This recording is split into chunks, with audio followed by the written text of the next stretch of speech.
Friends, good morning. Today we are going to discuss functional dependency and inference rule. पहले हम पढ़ेंगे functional dependency. तो functional dependency क्या होती है? फंक्शनल डिपेंडेंसी आर कंस्ट्रेंट, मतलब ये कंडीशन है. ये क्या है? कंडीशन है. और फंक्शनल डिपेंडेंसी बेसिकली हम यूज़ क्यों करते हैं? क्योंकि फंक्शनल डिपेंडेंसी फाइंड आउट करती है difference between good and bad database design में. ये किस में डिफरेंस बताती है? गुड और बैड डेटाबेस डिज़ाइन में डिफरेंस बताती है. अब जो फंक्शनल डिपेंडेंसी है हम उसको और थोड़ा सा एलाबोरेट करेंगे और थोड़ा सा डिटेल में पढ़ेंगे.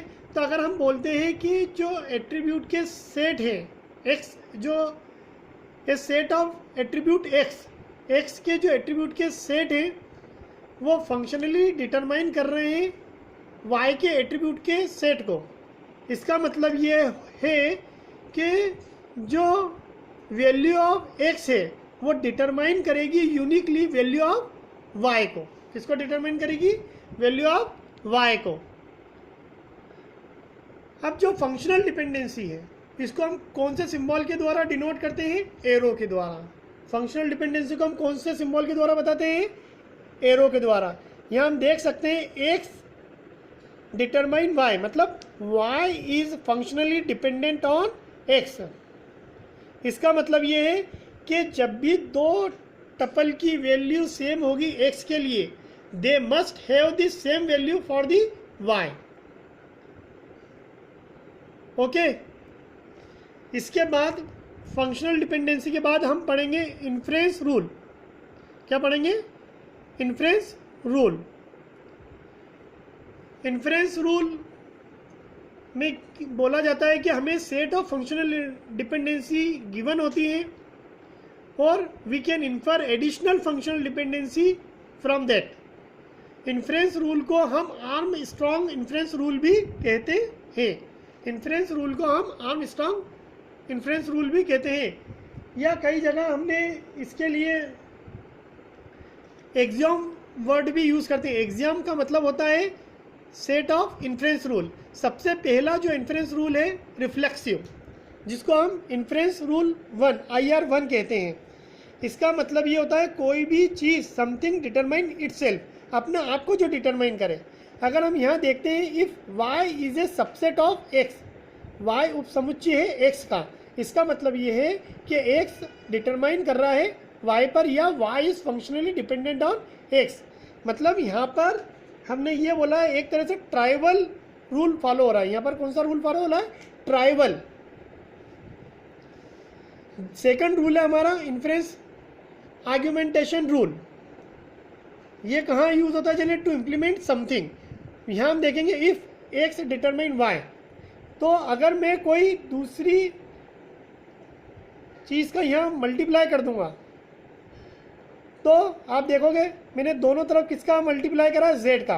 तो then X Z determine Y Z. अगर मैं यहाँ पर भी जेड का मल्टीप्लाई कर दूँ, यहाँ पर भी जेड का मल्टीप्लाई कर दूँ, या ये बोल दूँ मैं कि दोनों तरफ मैंने जेड जोड़ दिया है, जैसे X Z stand for X union Z.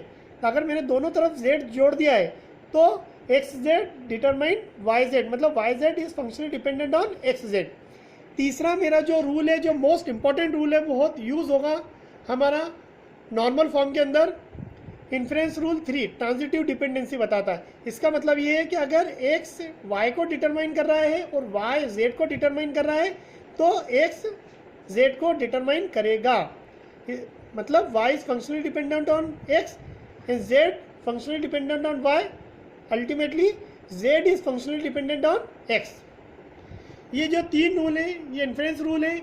इसके आगे हम 3 रूल और पढ़ेंगे जिनको जो एडिशनल इन्फ्रेंस रूल है, जिसमें हम पढ़ेंगे सबसे पहले डीकम्पोजिशन रूल, जिसको प्रोडक्टिव रूल भी कहते हैं.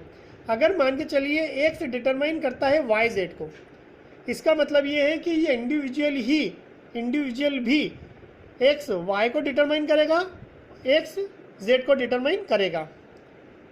इसको प्रोडक्टिव रूल भी कहते हैं. यूनियन रूल, पांचवा रूल है हमारा यूनियन रूल. इसको एडिटिव रूल भी कहते हैं. अगर एक्स डिटरमाइन कर रहा है वाई को, एक्स डिटरमाइन कर रहा है जेड को, एक्स डिटरमाइन कर रहा है वाई को, एक्स डिटरमाइन कर रहा है जेड को, तो अगर हम वाई और जेड दोनों को मिला भी देंगे तो एक्स दोनों को कंबाइनली डिटरमाइन कर सकता है। इसको बोलते हैं एडिटिव रूल या यूनियन रूल।